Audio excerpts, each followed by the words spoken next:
こんにちは、花森です。先日動画を見てくださった方から、ナモリさんはいつも機嫌がいい気がするんですが、落ち込んだりすることやストレスを感じることはありますかというメッセージをいただいたんですけれども、もちろん落ち込んだりすることもイライラすることもしょっちゅうあります。ただ昔と比べると、そうやって落ち込んだりとかイライラした時に何をすれば自分の機嫌が治るのかっていうのは少しずつ分かるようになってきました。ストレスケアの方法は人それぞれありますが、今日は私なりの方法をいくつかご紹介できたらと思います。まず一つ目の方法なんですけども、私は買い物をすると結構ストレスが減ります。ただ何度も買い物を繰り返していくと分かったのは、別に高いものじゃなくても私のストレスは減るということでした。だいたいいつも消費できるものを買ってます。あんまりたくさん買いすぎると家がごちゃごちゃになるのが好きじゃないので、食べてなくなるものとか入浴剤とか着物をたくさん買ってます。本当に毎週毎週こんな感じで食べ物を買ってるわけではないんですけども、見たことないお菓子をちょっと買ってみたりとか、新しい入浴剤を買ったり、私的には結構気分がマシになります。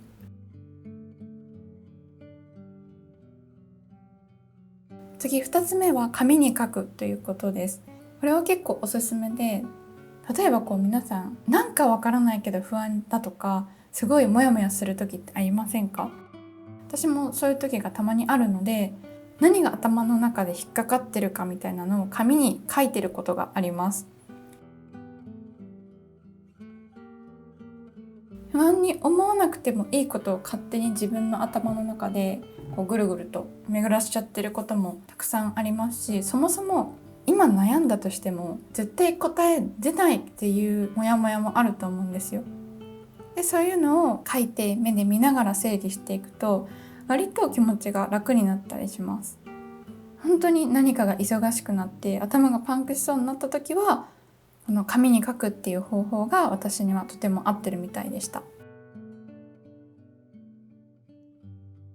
3つ目は本を読むっていうことです。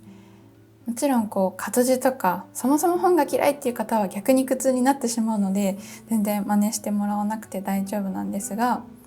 私の場合は本読むと何て言うんですかね、結構物語とかに入り込んでしまうタイプなので、不安に思っていたこととかイライラをその読んでる間だけ忘れられるんですよね。根本的な解決にはなってないんですが、もうとりあえず気分を変えたいとか、一旦その悩みから離れたいっていう時には SF とか推理物とか何でもいいんですけど、30分ぐらいじーっと本を読んでることがあります。活字が嫌いっていう方は漫画でもいいんじゃないかなと思います。何かぐーっと集中できるものがあるとイライラも収まるんじゃないかなと思います。次4つ目は一人カラオケに行くです。これはもう最上級にストレスが溜まってしまった時は、私にはこの方法しかないです。で、前もどこかでお話ししたかもしれないんですけども、本当は私すごい音痴なんですよ。ほとんど友達とのカラオケにも参加しないですし、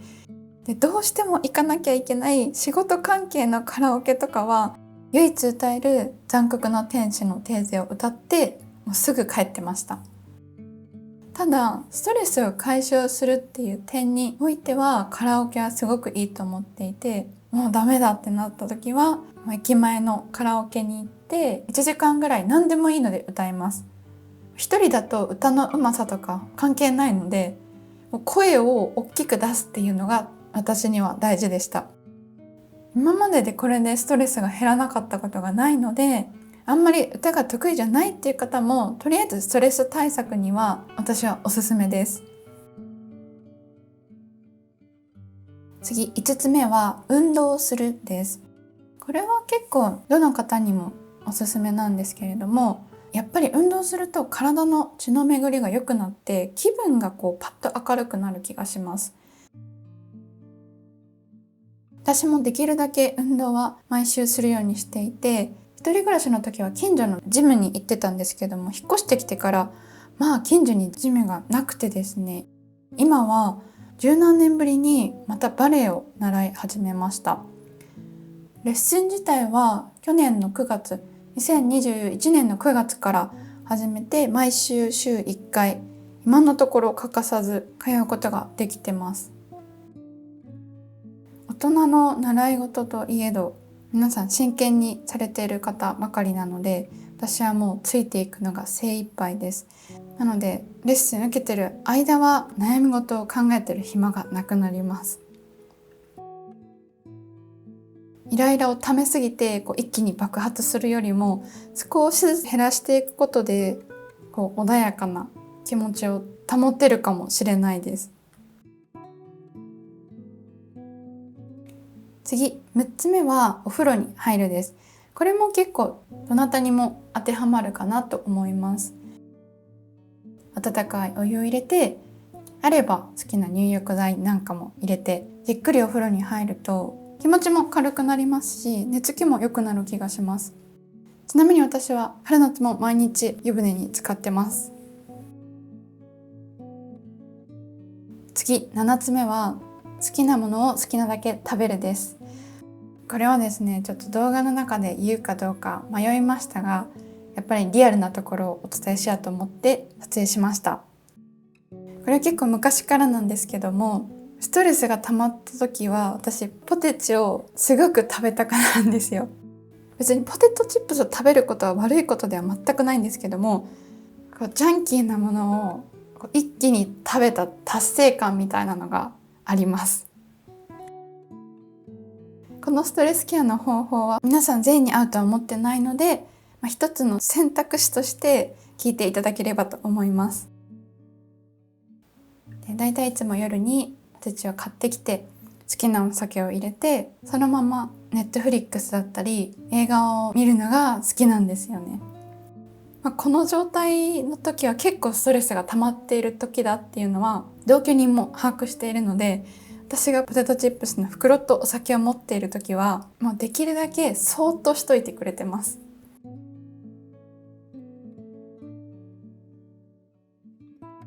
次、最後8つ目は泣ける映画をわざと見てみるです。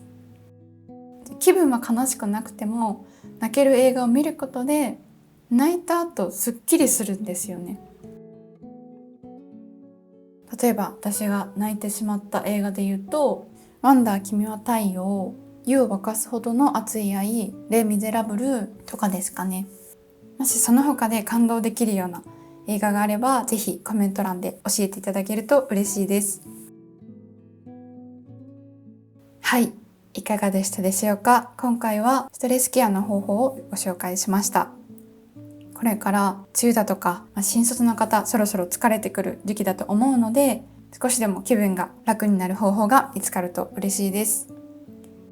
それではここまでご視聴ありがとうございました。花森でした。